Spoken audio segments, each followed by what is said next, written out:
times in other countries, that would not be such a big topic as it became now in Poland, when of course there is a lot of inconvenience what for the register is being planned. Rights activists in Poland have staged multiple street protests against tougher abortion laws. Have these protests had any impact on lawmakers? Well, I don't think so indeed, because there has been so many decisions made in last months in Poland by the ruling party Law and Justice, and there have been a lot of protests in several cases, and they did not indeed change the decisions of the government. But just to be precise, there has been even an idea to tighten the law which we have now in Poland, and the ruling party was, as the majority of the parliament, against it.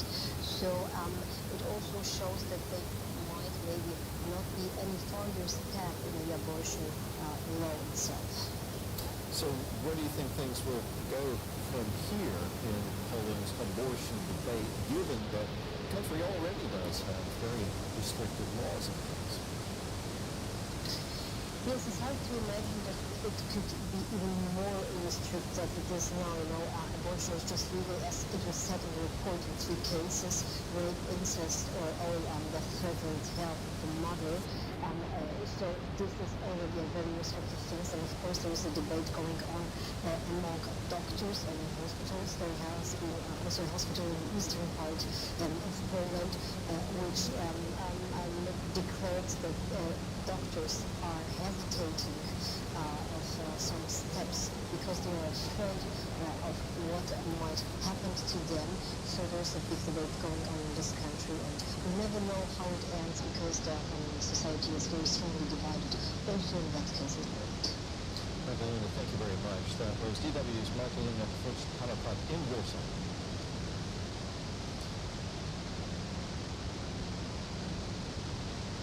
We had practiced our part very well, and after our competition we went to a big hall, like where they are playing ice hockey in Riga, and all the conductors, they were sitting near the stage, and all the singers, they were sitting where the audience is sitting when there's ice hockey. I think there were like 21 choirs taking part, and they started from the last one, number 21 is the choir from there, and they got so many points, and then they went lower and lower and lower, and I was sitting there, and we were counting, and now we are already like 5, 4, 3, and then after 2 they said that the winner is Filomash. And that was like the moment when there's Olympic Games. It was the choir Olympic Games, yes. And all the singers from where they were sitting ran to the stage, and then Finland's flag was up, and then we started to sing our national hymn. So I felt like how it feels in Olympic Games when you win the gold medal. Sounds amazing. I would almost say that all the concerts are that kind of moments, because when you get the feeling with the choir that they are singing from their heart to the heart of the people who are listening to the concert. When the choir comes to the stage, they are like carrying a magical net with them, and when they come to the stage, they throw the net over the audience. And in the concert, we are all sitting in this same magic. And so I think that magic is always with us when we perform. Adjoa and Mariuka, thank you both very much. Thank you very much. Bye-bye. My guests today were the choral directors Adjoa Dixon and Mariuka Riihimäki. We have plenty of other music-themed episodes in our archive, including one with the British Indian sitar player Anushka Shankar and Kasiva Mutua, a Kenyan percussionist. You can find it by searching for The Conversation online. I'm back again next week. Thanks for listening. This is the BBC World Service, with the story of how food packages sparked friendships across continents. 75 years ago, war had torn Europe apart, but amid the devastation, aid forces from America began to arrive all over the continent, even in Germany. I was amazed that the Americans, who used to be our enemies, supported us so much. Parcels of care at bbcworldservice.com/documentaries. You're listening to the BBC World Service. Our technology reporter Zoe Kleiman told us. I asked our Washington correspondent Chris Butler what was in this article. BBC Windows Guillermo Moreno joined one of the queues. Let's meet to our China media analyst Kerry Allen from BBC Monitoring. This is the BBC World Service on ABC News Radio.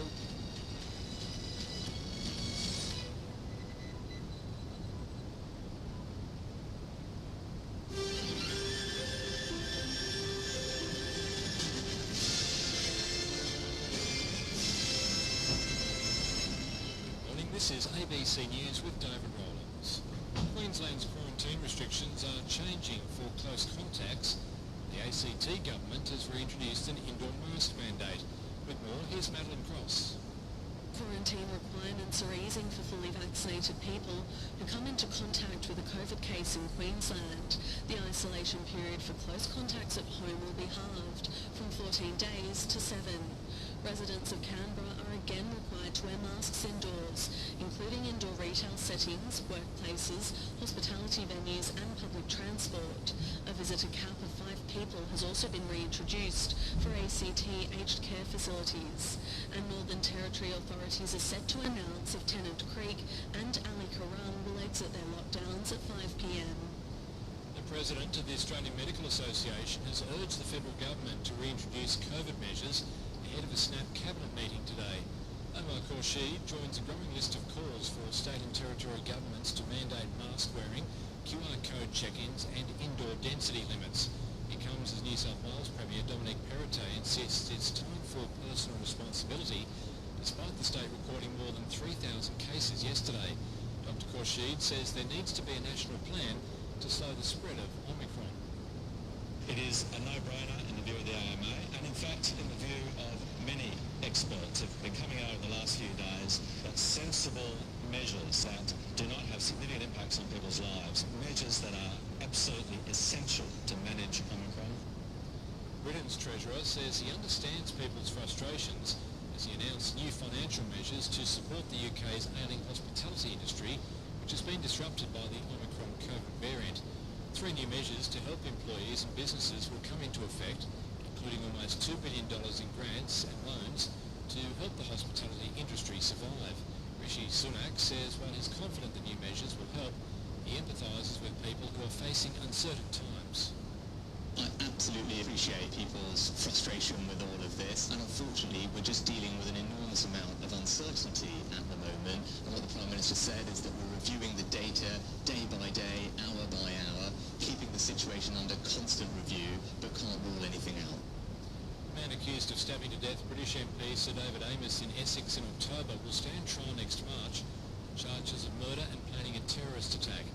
Ali Harbi Ali pleaded not guilty at a brief hearing after it was alleged he repeatedly knifed the 69-year-old Conservative politician in a church hall where he was meeting voters in his constituency.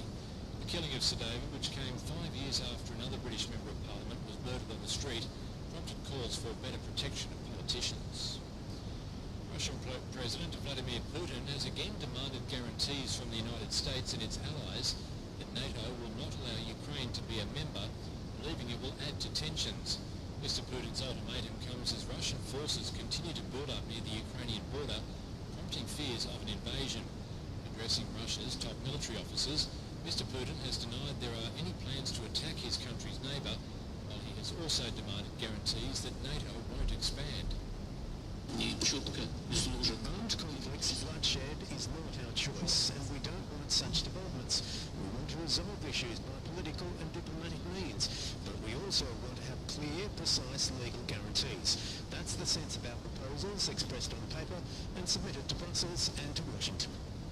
Authorities in Japan have executed 3 prisoners by hanging, the first time the country has carried out the death sentence since 2019. BBC's Rupert Wingfield-Hayes has more on this story. Japan has this very specific way that it is done, which is that the inmate on death row may spend many years not knowing if this day, which day, is going to be their last day before they are put to death.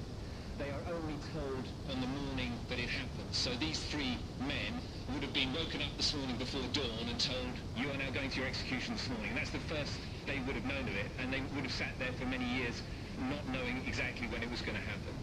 And former President Donald Trump has announced he will hold a news conference on the anniversary of the deadly US Capitol riots on January 6. Trump, who has been accused of inciting the attack after he claimed that Joe Biden didn't win the election, says he will discuss the events of that day. More than 700 people have been arrested so far in connection with the assault on the Capitol by Trump supporters. The conference will be held at Trump's resort in Palm Beach, Florida. ABC News.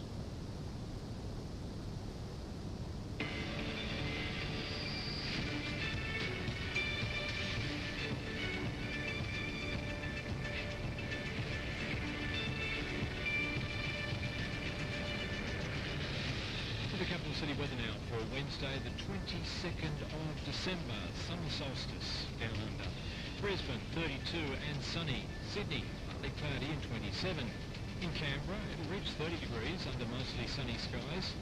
Not so warm in Melbourne though, just 20. It'll be cloudy in the Victorian capital. Cloudy as well in Hobart with a high of 18 degrees. Adelaide, the cloud will clear for you during the day en route to a top of 27. Perth has blue skies overhead like it so often does in summer, 32 the top in the west. As for Darwin, there'll be a shower or two and a possible storm, with a steamy top of 34 degrees. Now take you back to the BBC.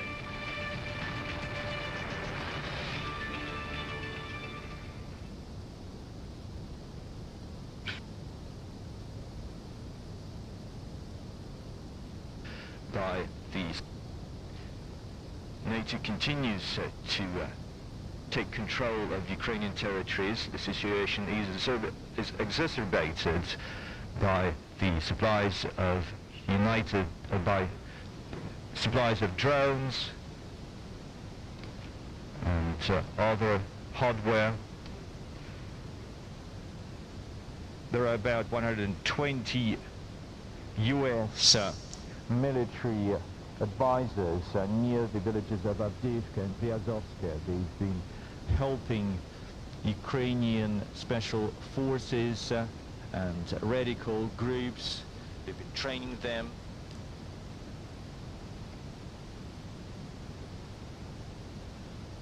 A chemical component has been delivered to the village of Avdiivka.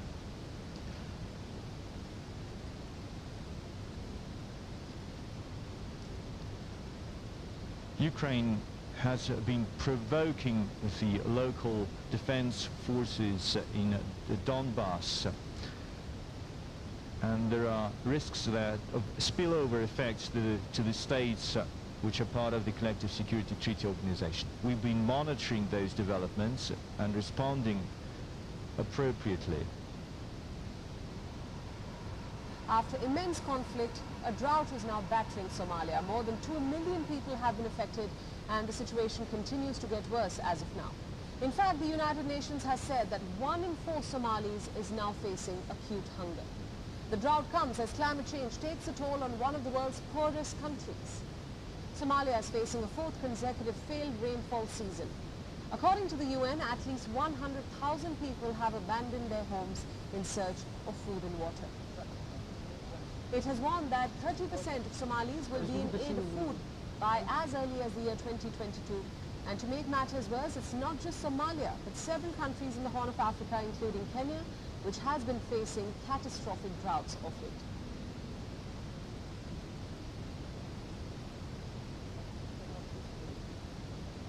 Usually Somalia should be receiving the November to December rains now.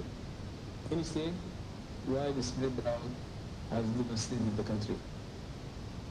Over 3.2 million people are currently experiencing the cumulative effects of 3 consecutive below average rainy seasons.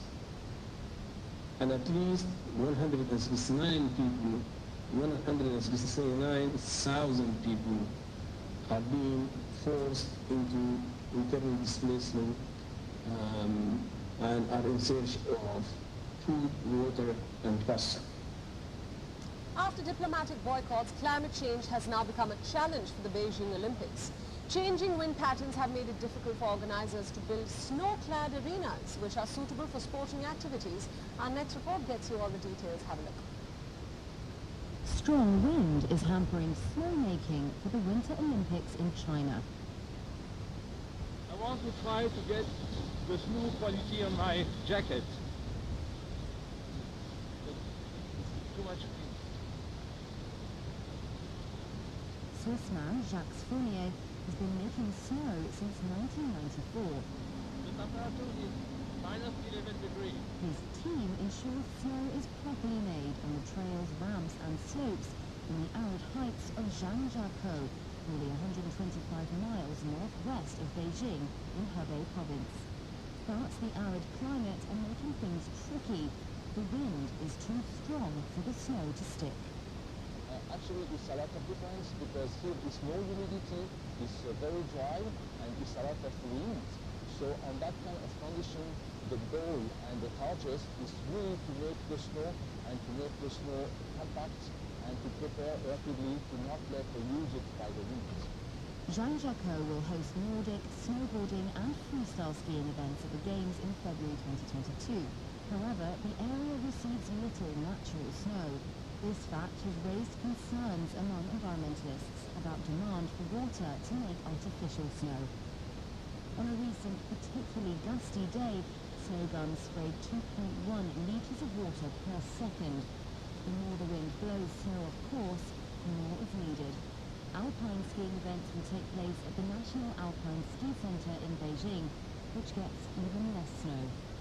Games officials say conservation efforts will minimise the impact of water used during the Games. Beyond World is One is now available in your country. Download the app now and get all the news updates on the move.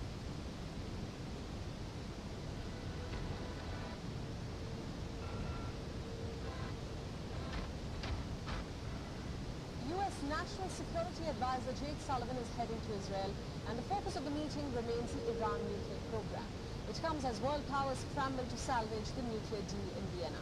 Sullivan will hold detailed discussions with the Israeli Prime Minister Naftali Bennett, and reports suggest that the U.S. and Israeli officials will talk about how they see the coming few weeks unfolding with respect to all developments in Iran. Negotiators say that time is running out to save the nuclear deal. This as talks remain adjourned for at least 10 days in Vienna. Sullivan will also reaffirm the U.S. commitment to Israel's security. The United States and Israel are in total agreement that Iran must not be allowed to develop a nuclear weapon. Currently, the U.S. wants Iran to comply with the JCPOA. Iran instead wants the U.S. to first lift the sanctions. Sullivan will also meet with the Palestinian President Mahmoud Abbas to discuss the strengthening of U.S. relations with the Palestinians. In Ramallah, he will discuss the ongoing efforts to strengthen ties and ways to advance peace and security for Palestinians and Israelis alike. Our correspondent Jody Coyne has sent us more details in this next report coming from Renana. Have a look.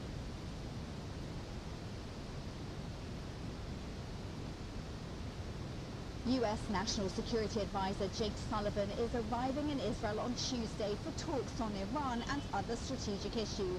As you can see behind me, he will be arriving in a storm, but we'll be hoping that what he has to say won't cause a storm of its own. While Israel and the US differ somewhat on approaches to the Iran nuclear talks, the strong allies agree that their shared goal is to stop Iran from obtaining nuclear weapons. This is Jodie Cohn for Beyond World is One.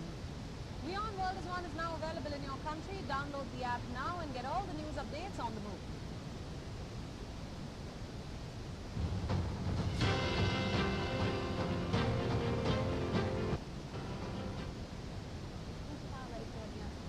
Westminster Group because you've won a contract to design, supply and install advanced screening and surveillance equipment at 2 airports in Southeast Africa.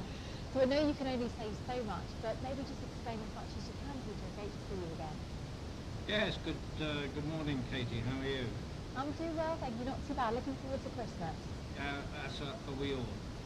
Katie, yes, the project in Southeast Africa, as we term it at the moment, 2 airports, it's a complete fit out of the security really, so the screening, detection, surveillance, all going back to a fairly sophisticated control and command centres.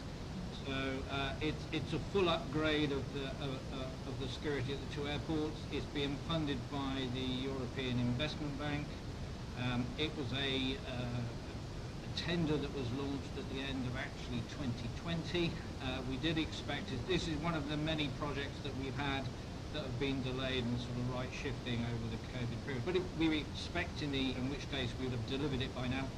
But as it is, we're delighted that it's coming. Fantastic. And it was a bid that was selected, I believe, after sort of a rigorous technical and financial evaluation. It was indeed, and we scored very highly on all of the above. So, yes, there were a number of international bidders involved in the process, and the deadline got put back numerous times over the year. But yes, very vigorous, and as I say, delighted we've secured the contract. Right. An important aspect of it, that I should just like to bring out is it's a fairly technical system, as you would imagine. So there is certainly a requirement for ongoing maintenance, and you may have noticed in the announcement we said we're setting up an engineering centre there. But there's also an opportunity now to move this forward as time goes on into a full-term managed services project. So very exciting.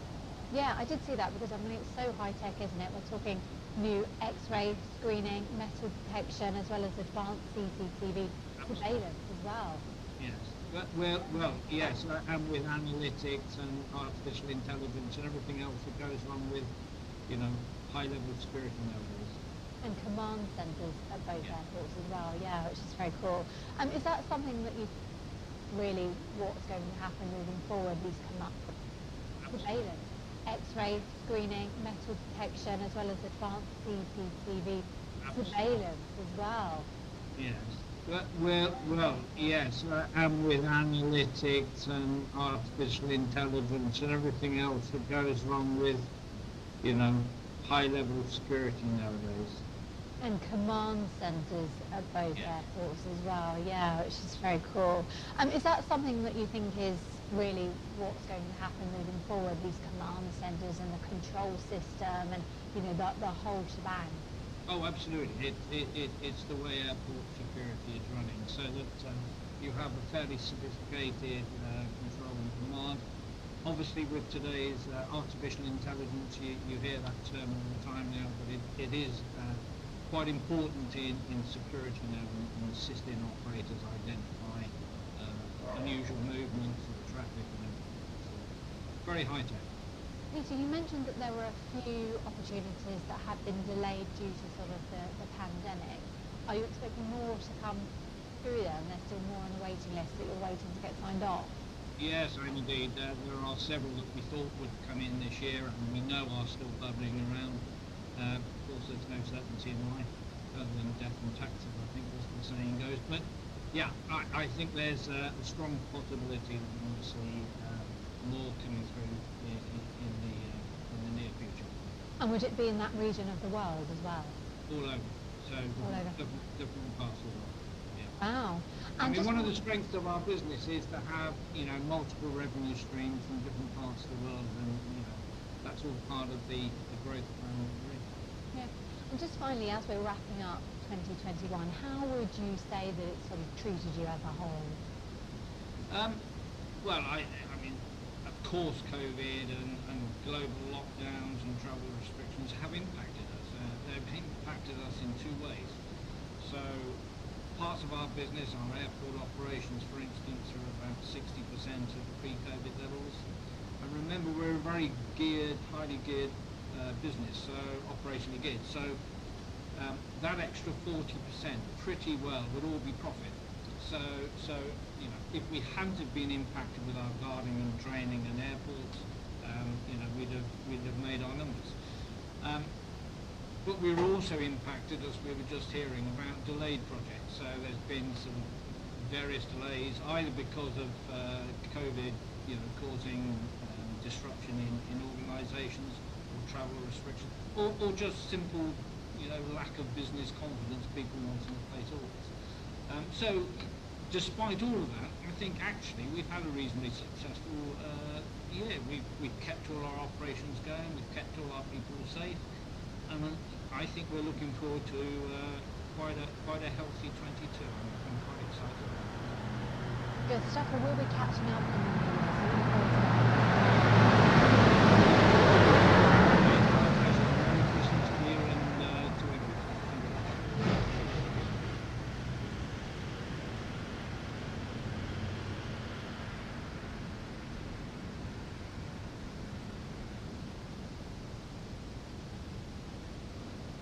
start with some questions tonight. What was America's war on terror really about? Was it about gunning down terrorists? Or was it about killing civilians and bombing nations to control them? I'm sure you know the answer. I'm sure you've seen many headlines and exposés this year. Tonight we come to you with more proof. The United States is no guardian of human rights. It is guilty of war crimes. Let me show you some headlines from this year. The US drone strike in Kabul was a quote-unquote mistake. An American bomb killed 7 children. The US blamed it on faulty intel. Here's another one. US military concealed Syria airstrike that killed dozens of civilians. It led to one of the largest civilian death tolls in the war. But there was no punishment for the US. And this has become a trend. The United States of America bombs countries at will and gets away with it. That's because nobody is holding them accountable. Neither international agencies nor international media, and certainly not our leaders. So tonight we want to tell you about an American war crime, yet another American war crime. This one is from Syria. What did the US do? They ran a death squad, a secret mission. They ran it for 5 years. This group, the death squad, pounded Syria with more than 100,000 bombs and missiles. 100,000. They killed innocent civilians. How do we know about this? A recent report has exposed this secret strike cell. This group was called Talon Anvil. What is Talon Anvil? That's code name for a secret American military unit. It operated from 2014 to 2019 for 5 whole years. This unit was led by members of the Delta Special Forces. Delta is a special operations force of the US Army. They're elite soldiers. They're said to be the best of the best. So what were they doing with Talon Anvil? They were bombing Syria at will. They bombed whatever they thought was a target. This group was first stationed in Iraq, then they were moved to northern Syria. The team had less than 20 officers. They worked round the clock and in 3 shifts. This was basically a 24/7 operation. Talon Anvil monitored what was happening on the battlefield. They had giant television screens. That's what they used to monitor action on the battlefield. And whenever they spotted something they thought was suspicious, they ordered a strike, just like that. No background checks, no effort to verify any tip-off. You see movement you don't like and you strike. That's how they operated for 5 years. How many bombs and missiles did they drop? 112,000, that's one estimate. 112,000 bombs in 5 years. Who were they hitting? These officers thought they were neutralizing terrorist convoys, car bombs, command centers, enemy fighters, but on the ground these bombs were killing civilians, farmers, children on the street, families fleeing the war, villagers taking shelter inside buildings. They were all hit. And this went on for 5 years. Let me repeat that. Talon Anvil was killing civilians for 5 years. Did nobody notice? Did nobody object? The answers are yes and yes. Their actions were noticed and there was some protest. Some American pilots flying over Syria opposed Talon Anvil. On some occasions, they refused to drop bombs. Why? Because they were asked to hit quote-unquote questionable targets in densely populated areas. Officers from the CIA also complained. They were worried about what they called a disturbing pattern of strikes. Even within Talon Anvil, some members refused to participate in these airstrikes. But such interventions were few and far between. Also, they were ineffective. Many of these complaints went to top military leaders. What did they do? Reports say they chose to look the other way. For the most part, Talon Anvil did what they thought best because the system allowed it. And Talon Anvil did not just exist on paper. It had a top secret status. Almost every operation it undertook was highly classified. So there was no scope of external oversight or monitoring. Also, the unit itself took steps to hide its misdeeds. Reports say they prevented the collection of evidence. They turned away drone cameras during key moments of strike missions. So they did not allow their actions to be documented. And when there is no evidence, you can imagine how any investigation into this would pan out. Many officers, in fact, believe that civilian deaths were unavoidable. Allow me to quote what one officer told a newspaper off the record. This is what he said. The officer said, and I'm quoting, he saw so many civilian deaths, he eventually came to accept them as part of the job. The question is, who gave the US this job? To kill civilians in far-off lands and to justify it? Who will hold the US to account for this? The American war in Syria did not just inflict material damage, it took lives of innocents. Secret strike cells dropped bombs on civilians, and then they tried to hide that fact. Who will investigate these deaths? The US has not been honest about its war in Syria. The wide disparity in casualty numbers confirms that. Officially, the US-led coalition admits to a little over 1,400 civilian deaths during the Syria campaign, 1,400. Independent monitors give a much bigger number. They believe that there were anywhere between 8,000 to 13,000 civilian deaths. The question now is America hiding its war crimes in Syria? WION is now available in your country. Download the app now and get all the news.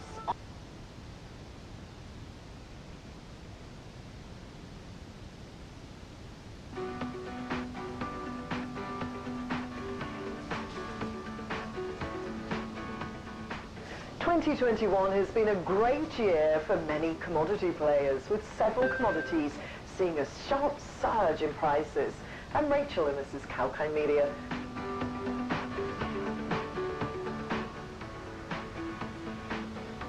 So be it metals or energy commodities, many of them reached their all-time high or multi-year high.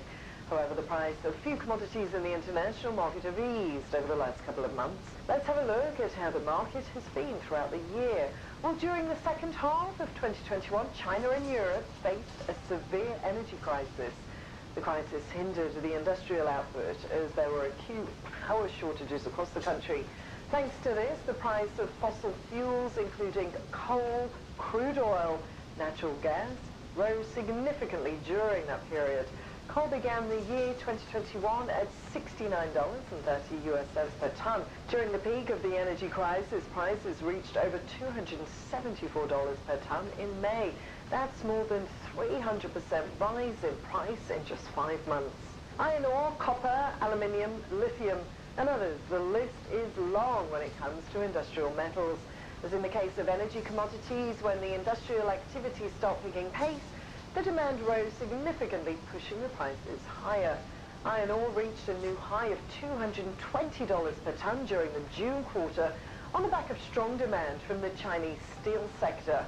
When the Chinese economy started facing turmoil, demand vanished and the prices plunged almost 80% from their high.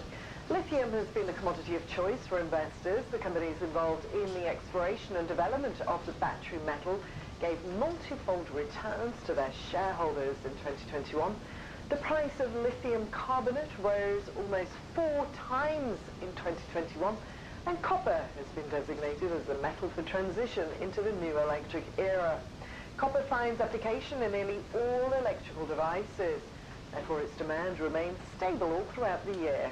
From $3.55 per pound, the red metal jumped to $4.76 per pound amid a strong commodity supercycle during 2021.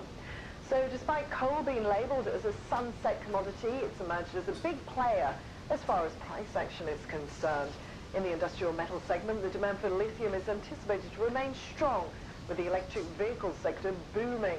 However, the price may stabilise once the supply and demand gap is balanced. Well, if you like this video, you can like, share and comment on it.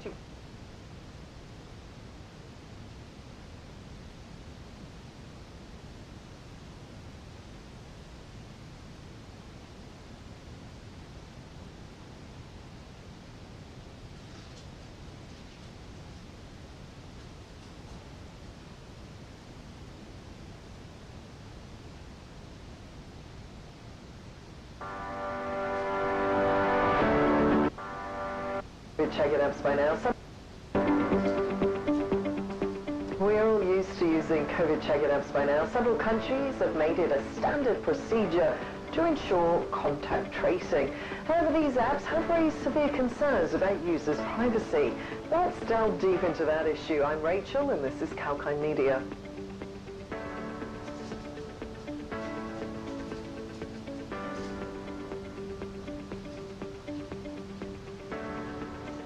After the revelation that the COVID tracking QR check-in data was being used by police to investigate serious crimes, the Western Australian government introduced urgent legislation blocking government authorities from accessing this data this year. The move came as the government highlighted concerns of losing people's trust and potentially failing in mass adoption of any QR-based contact tracing apps in the future.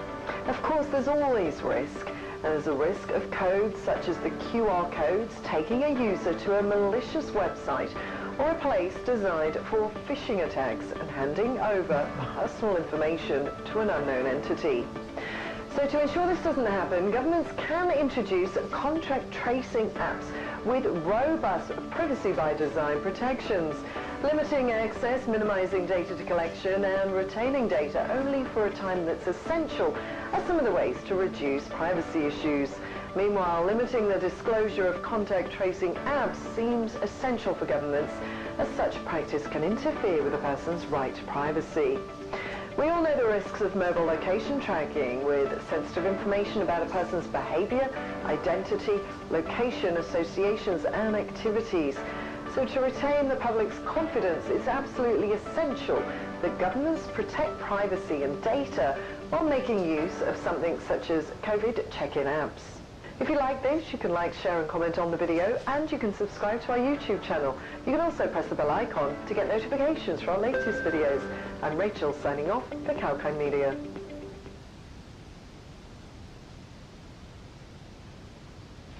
So every time you walk, you discover new perspective and you see how big it is. Huh? My name is Steve Calvo. I'm 43 years old. I'm French. I'm a licensed guide since 20 years. And I'm the owner of the Americans in Paris company. Since a week now, I received some cancellations. But now it seems that Americans are coming back. And we're expecting actually a lot of new bookings for next week. So I'm pretty optimistic for this. I'm not really worried. I think, we were coming from New York and we were at the CDC at a level 4, and France at the time we booked was at a level 3. So I actually thought it was sort of going to some place that had a lower possibility of getting sick. They did up it a few days before we traveled here to a level 4, but we're both vaccinated and boosted, and we just, felt safe. Yeah, we felt safe. They're a little more strict as to COVID, so you have to be vaccinated to kind of get on the train and go into museums. It's a little more not as strict in America.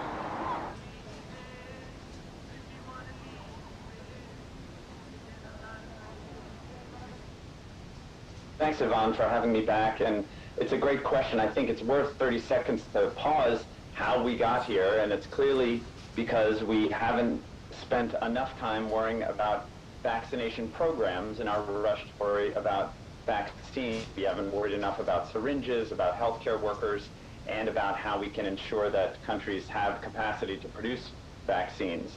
But it's quite clear that Omicron spreads much, much more quickly than previous variants, than Delta and any of the other variants. But it's still too early to tell whether it is more deadly. Some early work by colleagues in Hong Kong and other places have shown that that Omicron can replicate up to 70 times more quickly in airway passages, but once it gets to the lungs, it may replicate less quickly, maybe even 10 times less quickly. So that might explain some of the early results we've seen about it spreading more quickly, but being slightly milder. But still too early to tell. There's much more data needed. And does Omicron produce different symptoms at all compared to Delta? Can you tell if you've got Omicron just by how you're feeling? Unfortunately not. It's very similar in most patients, and there's going to be a lot of clinical studies that will be done if I'm going on from this for years, looking at some of the anomalous symptoms that people get, but it's very similar to other variants and also very similar to the common cold. So difficult to tell immediately. The one positive that we have seen is that because of the host of variations in Omicron, it is detectable with PCR tests. So we have been able to get a jump on counting the number of Omicron cases around the world. What are the most effective measures to combat Omicron in particular? Do you think governments should return to harsher measures? Well, you've seen some of that across a number of countries, and you were talking about it earlier, Thailand, South Korea, but then also in Europe, the Netherlands, other countries moving to what are termed lockdowns. They are very blunt instruments and really sort of the tool of last resort in some cases. I think what we've learned in this most recent wave and the difference between last year and this year, we should remember we're almost at the same number of cases weekly that we were at the start of last winter, is that everything can be done safely. We need to think of a different definition perhaps of essential activities if you can manage the number of people in a given space, the ventilation that's there, and be able to check people's vaccination status and their COVID status before you hold a given event. And importantly, because of Omicron, we're seeing the syringe shortage worsen significantly, as you mentioned before. Well, this is something that, again, coming back to what I started with, we haven't talked enough about. There's a big rush at producing vaccines and trying to get vaccines out there. Actually, we still have an issue, and my colleagues at WHO are working hard on vaccine equity issues and trying to make sure that vaccine doses get to countries. But in fact, many countries around the world have asked COVAX and other partners to slow their deliveries because there hasn't been enough investment in vaccination programs and the pieces that uphold them. So what are those? Syringe shortages are a big piece. The WHO and UNICEF estimated just recently that we could be 2 billion syringes short at the through the vaccination program into next year, but that actually did not take into account boosters that we were going to need for Delta. Now with Omicron, it's quite clear there will be another round of boosters needed. So with boosters for Delta, we were probably 5 billion syringes short. Now we could be as many as 8 to 9 billion syringes short. And it's a capacity that is difficult to ramp up. Everyone is operating at the highest capacity they can right now from when you talk to suppliers. So this will be a big slowdown for the global vaccination effort. Will we ever get ahead of this pandemic? What are your recommendations to eventually get there? Well, it's credit to the world and the team for talking about some of these issues about vaccination programs, and that's clearly going to be one piece of it. We need to do a better job, not just on new vaccines. There are over 370 vaccines in the pipeline for approval with WHO and global regulators. We will have enough vaccine doses. We need to invest in more capacity on syringes. We need to invest on healthcare workforce for vaccination programs and looking at involving community health workers actually in vaccinating people around the world. And then finally, we really need to look more seriously about local manufacturing. There's been a lot of talk about local manufacturing as the magic wand that will get us out of this pandemic and save us for future pandemics, but not enough of concrete investment on fill finish in countries that are most affected by COVID and will definitely be most affected by future variants and also future pandemics. Those would be my three that I would pick. So just finally, how long is this all going to take? Based on the information that we have, is it possible to tell how much more we have to endure in this pandemic? Well, I think on one of the shows that we had in the summer when I was actually in my office, Geneva is not having people in their offices, I said, we can have me back and I can refute everything I've said. So I'll do it again. I'm going to say something and I'll have to refute. And why? Because Delta came and then we reset again with Omicron. So the issue we have is to control the spread.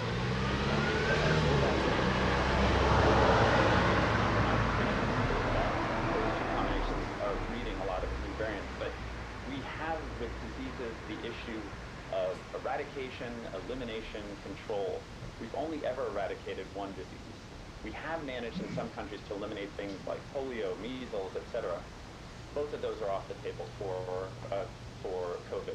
We will be living with this disease for some time, but we can manage a level of control that allows us to go about our normal lives, that doesn't have people in hospitals and healthcare systems overwhelmed, and that will be after this winter into next year when we get higher levels of vaccination. Okay, well, some words of hope there. Dr. Edward Kelly, always good to talk. Thank you so much. Thank you so much, Brian. Thank you so much.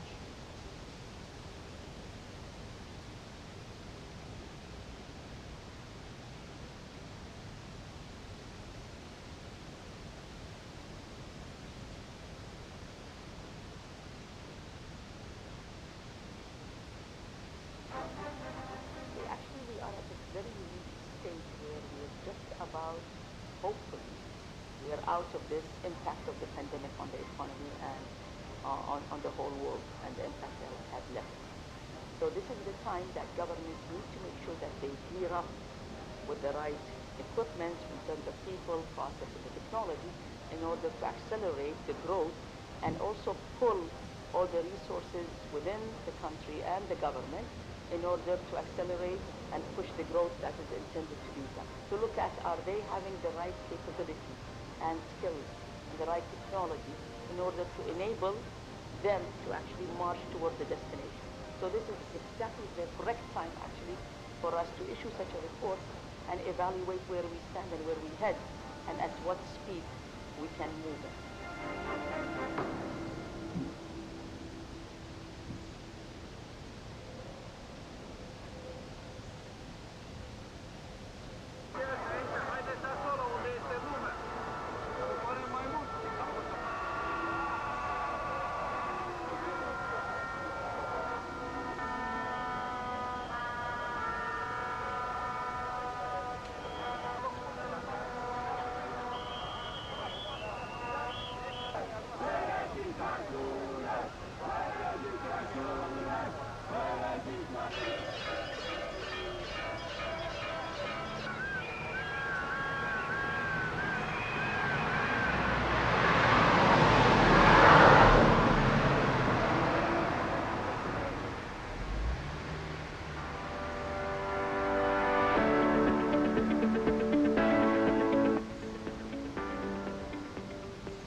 Hi there, I'm Rose Jacobs, here with you for Calcine Media.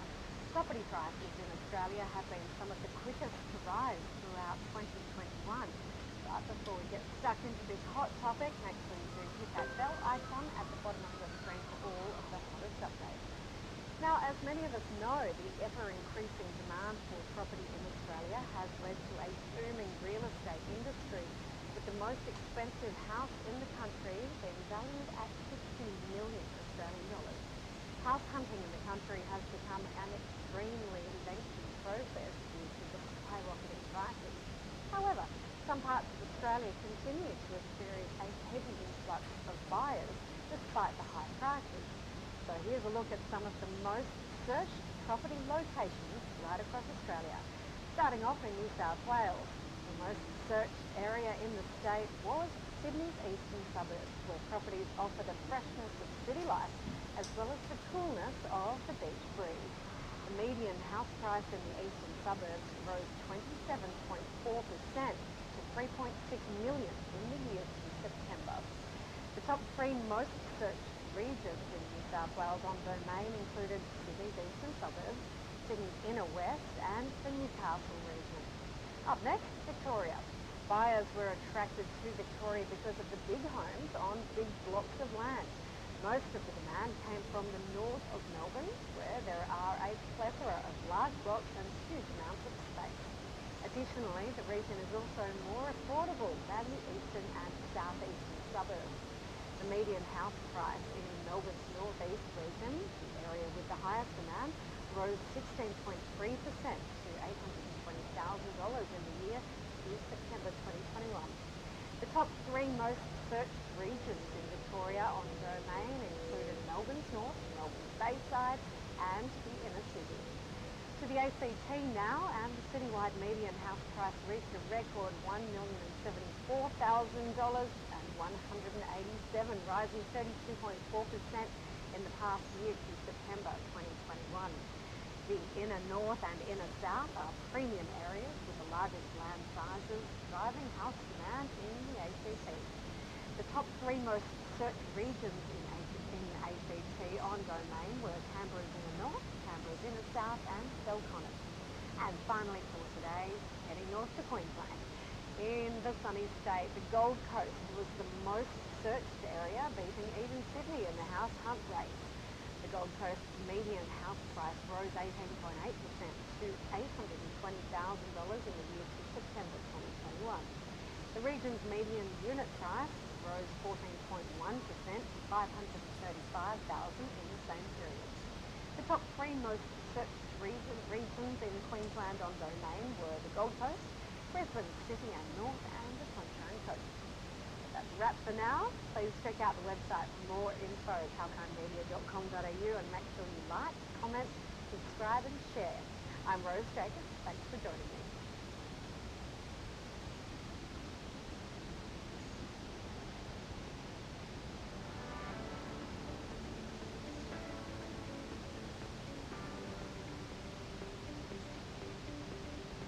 Hi there, I'm Rose Jacobs here with you for Kalkine Media. Before we begin today, make sure you press that bell icon at the bottom of your screen for all the latest updates.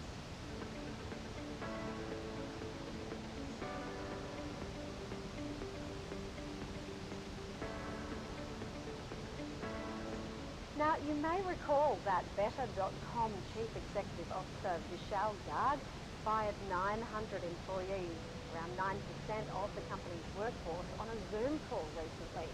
What followed next was a lot of negative publicity on social media and other platforms right across the web. After the incident, Garg received intense criticism from people right across the globe, including some of the top global leaders. While he has apologised for having blundered the execution of communicating the layoff, it seems that it's too late to mend the fault. The damage has most certainly been done.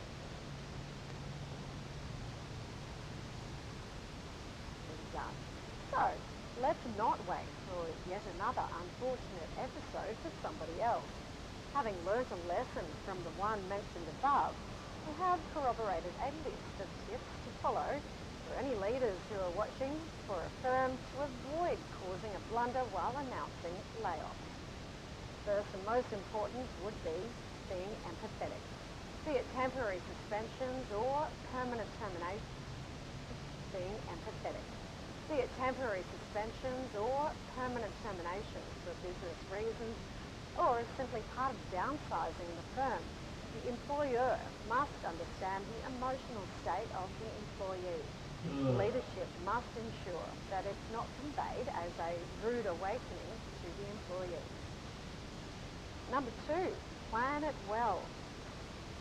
Any announcement that is bound to impact the many lives must be planned well in advance to ensure that it has a smooth landing. And, of course, when it's about a massive downsizing, management must be extra cautious about the timing of the announcement and the way of conveying the management's decision. Into step number 3, be sure to express gratitude. The firm's call to carry out layoffs can be based on multiple reasons. However, it is only ethical to sign off your employee with an expression of gratitude. The news of job cuts should be communicated to the affected employees with sincerity and appreciation. Tip number 4, be future positive. Letting go of your human resources due to uncertain times and or adverse conditions can be a major setback for management and, of course, for the company in general. Bidding them farewell on a good note leaves plenty of scope for bringing them back to the firm when the situation improves further down the track. And number 5, build trust.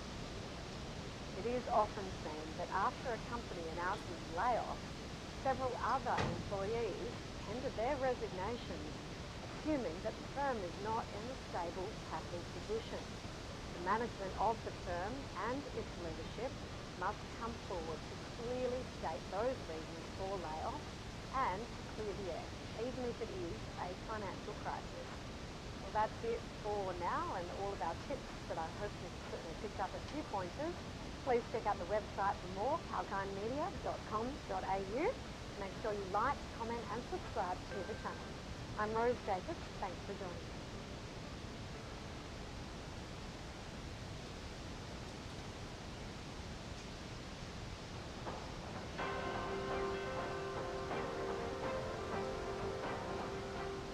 All right, welcome back inside our Proactive newsroom. And joining me now is Evan Gappelberg, he's the CEO of Nextech AR Solutions. And Evan, welcome back. Nice to see you again.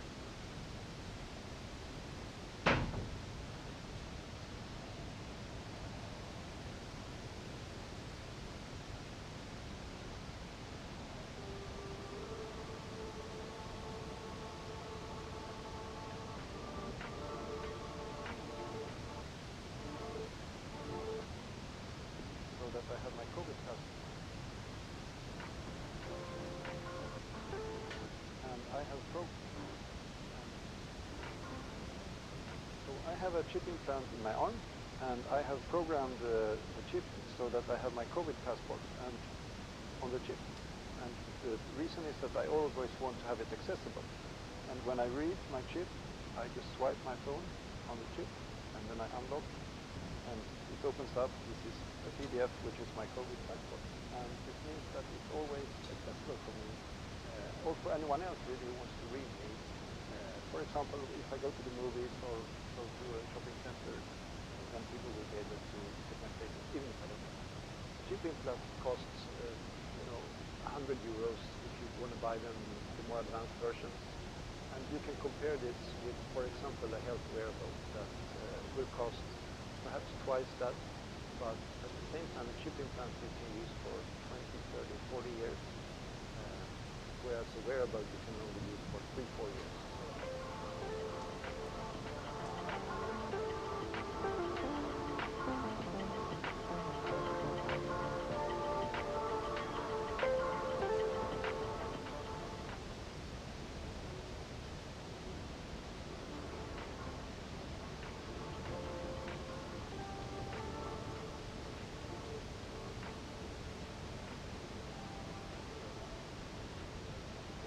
How these implants work. They don't have a battery. They cannot transmit a signal by themselves. So they are basically passive. They're asleep, right? They can never tell your location. They are only activated when you touch them with your smartphone. So this means that they cannot be used for tracking anyone's location. And what matters to me is that the people who get chip implants, they do so because they are, on a voluntary basis, and because they're curious and they want to work with this technology.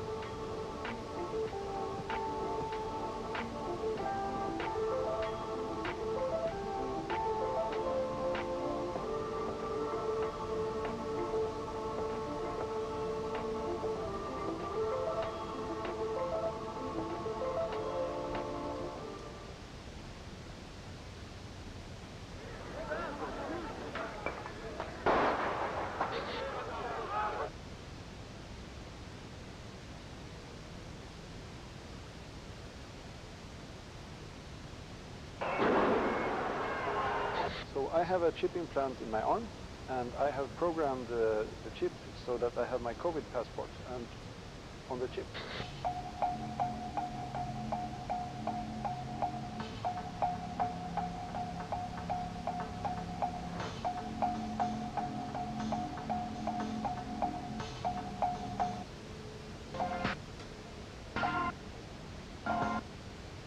It opens up. This is a PDF, which is my COVID passport.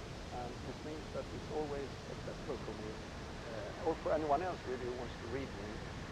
For example, if I go to the movies or go to a shopping center, then people will be able to check my status, even if I don't know.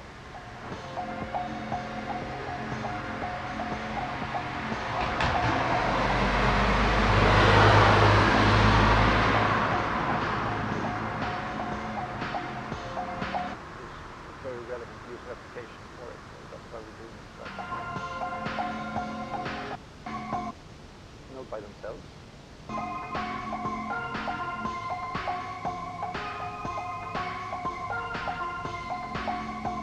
If you understand how these implants work, they don't have a battery. They cannot transmit a signal by themselves, so they're basically passive. They're asleep, right? They can never tell your location. They're only activated when you touch them with your smartphone. So this means that they cannot be used for tracking anyone's location.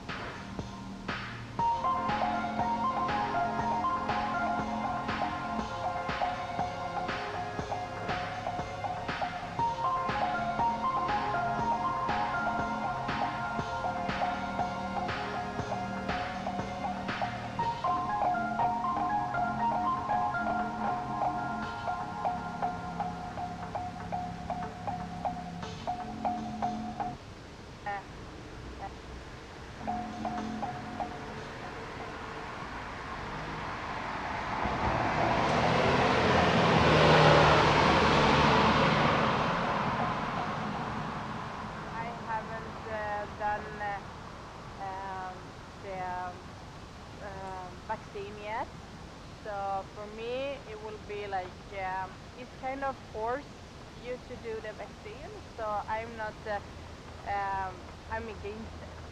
Well, so I do what they say, but I still have my opinion. I don't trust them, but I do it because I want my freedom.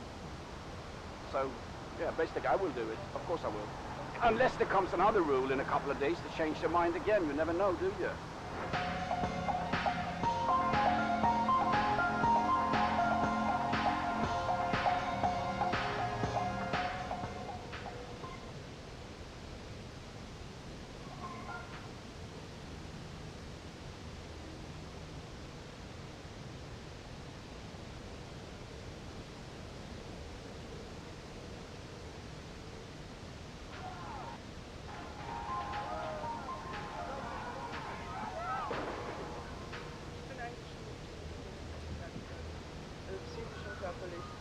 Vor allem wegen Corona.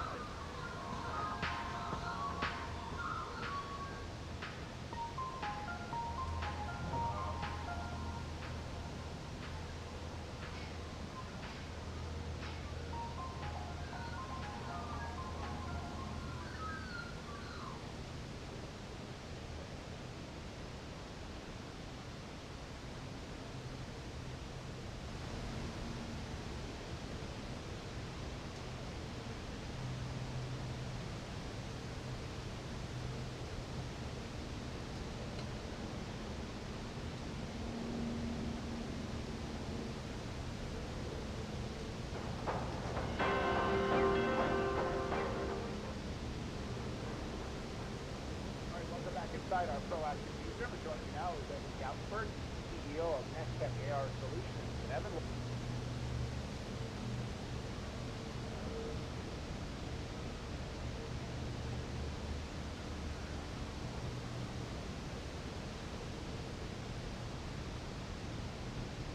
specifically targeting Omicron. Now let me stress, there's no answer yet on whether we will need an adaptive vaccine with a different composition to tackle this or any other emerging variant. We need to see more data on the impact of the variant on the effectiveness of the approved vaccine, as well as to gather further evidence on the transmissibility, the disease burden, a more granular impact on vaccine effectiveness, including against mild disease, severe disease, hospitalization and death. Fatima Cook, as well, just last few minutes, Chancellor Scholz of Germany is also speaking, saying weeks for the Omicron variant in Germany, and is also to introduce various restrictions on sporting events, the 28th, gatherings as well, for New Year's parties. Kind of similar picture we're beginning to see replicated, that's unintended when I'm talking about the virus, in countries, particularly across the continent of Europe. But we shall continue to keep you abreast of all that information here on the BBC World Service, and I'm back with you again tomorrow on OS. I will talk to you then. And I'm back with you again tomorrow on OS. I will talk to you then. Thanks for tuning in.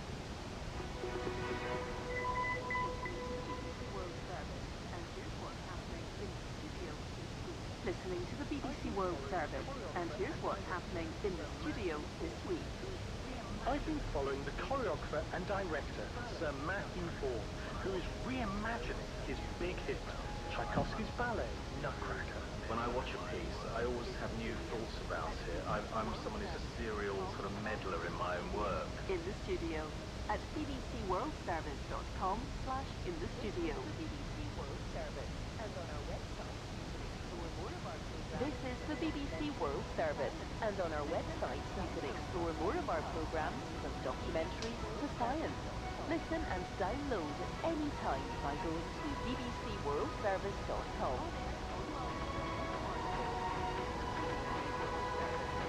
On air, online and on smartphone, this is the BBC World Service, the world's radio station.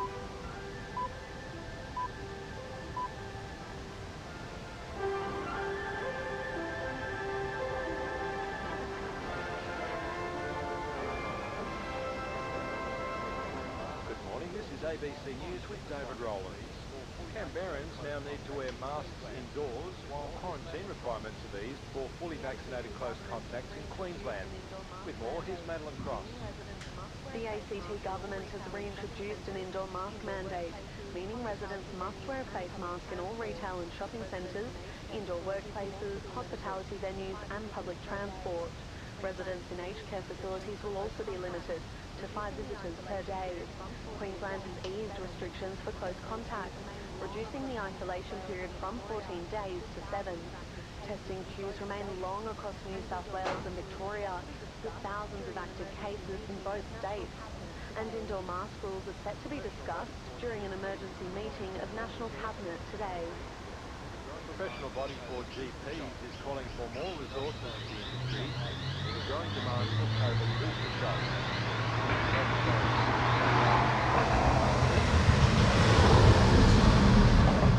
Ahead of a National Cabinet meeting today, the head of the Royal Australian College of General Practitioners, Karen Price, says GPs are under pressure and operating after hours is not an affordable option for some clinics.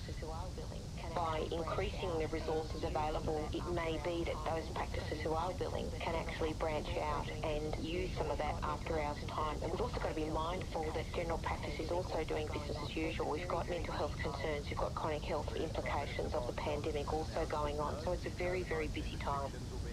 British Prime Minister Boris Johnson has announced that no new COVID-19 restrictions will be imposed in England before Christmas, despite surging cases.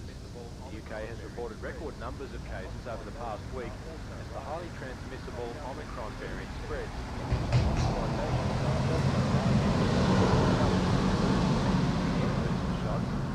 Johnson says at this stage no new restrictions will be introduced before this weekend. We don't think today that there is enough evidence to justify any tougher measures before Christmas. We continue to monitor Omicron very closely, and if the situation deteriorates, we will be ready to take action if needed. Staying in the UK, and the man accused of stabbing to death British MP Sir David Amess in Essex in October will stand trial next March on charges of murder and planning a terrorist attack. Tim Morton reports.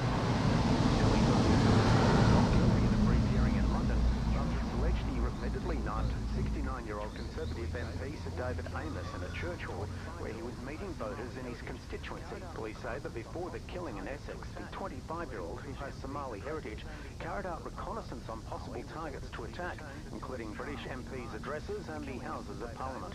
Ali was ordered to be detained until his trial in March. The killing of Sir David Amess, which came 5 years after Labor MP Joe Cox was murdered in Yorkshire, has prompted call for better protection of lawmakers. A South African court has granted former President Jacob Zuma leave to appeal against a ruling that he must return to prison. The 79-year-old is serving a 15-month sentence for contempt of court after ignoring instructions to participate in a corruption inquiry. He began medical parole in September and was ordered to return to jail last week. Judge Elias Matajane says Mr Zuma's age and illness were factors in granting his appeal. In my view, this matter merit the Supreme Court of Appeal's attention to bring certainty in the correct interpretation and application of these provisions. The Hungarian Prime Minister says his country will defy a ruling by Europe's top court on its controversial immigration law. BBC's Nick Thorpe explains. Viktor Orban told reporters at an end-of-year press conference that his government has no intention of changing its tough immigration laws, despite the ruling of the Court of Justice of the EU. Under a law passed in June 2020, to apply for asylum in Hungary, you must first ask permission to do so at the Hungarian embassy in Belgrade or Kiev. According to the UN Refugee Agency, only 12 people have been granted permission to apply. All were Iranian. And punches have been thrown in Ghana's parliament as MPs debated a proposed tax on electronic transactions that has divided the House for several weeks. The chaos erupted after opposition MPs rushed forward to prevent the Deputy Speaker, who was chairing the session, from leaving his seat to vote. You're up to date with the latest on ABC News. We'll have more in 1 hour.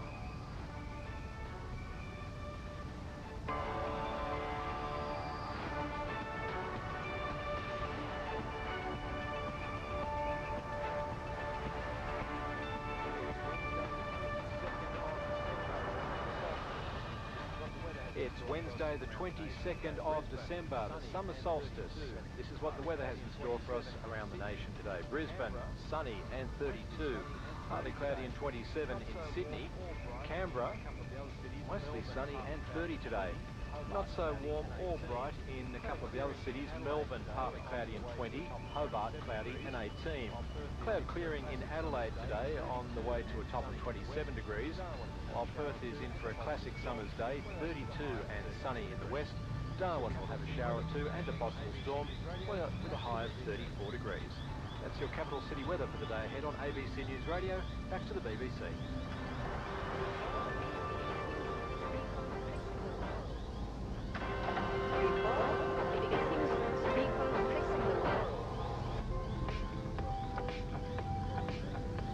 Hello, and welcome to People Fixing the World, BBC World Service, with me, Craig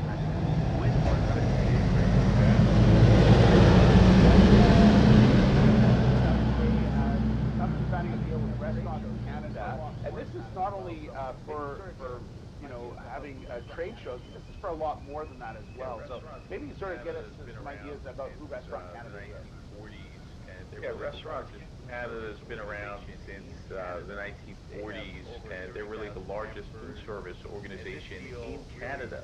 They have over 30,000 members, and this deal really is a multi-pronged deal. It's a multi-year deal, meaning we're really essentially their technology partner, where they're using our virtual event platform to put on events virtually.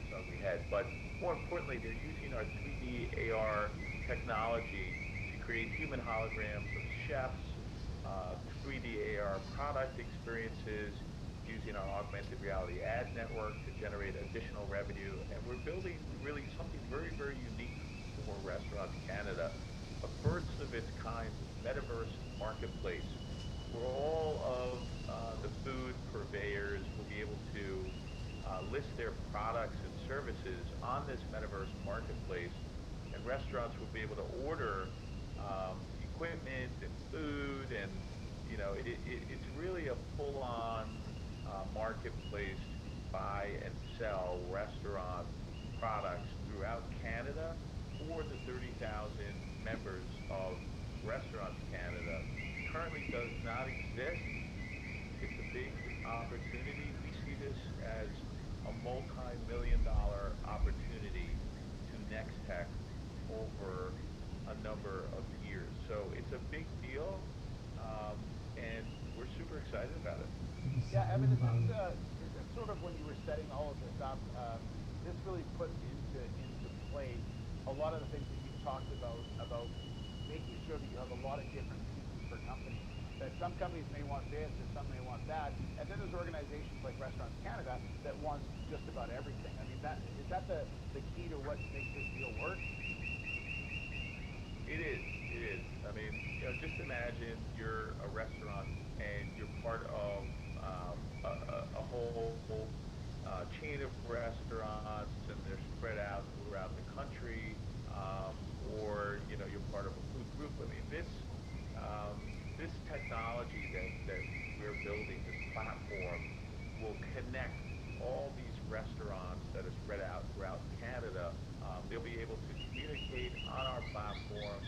able to, again, use 3D augmented reality technology to essentially transport products and people throughout Canada. It really is an exciting development for us as a company. We've been working on this for almost a year with Restaurants Canada. This isn't something that, just happened in a day.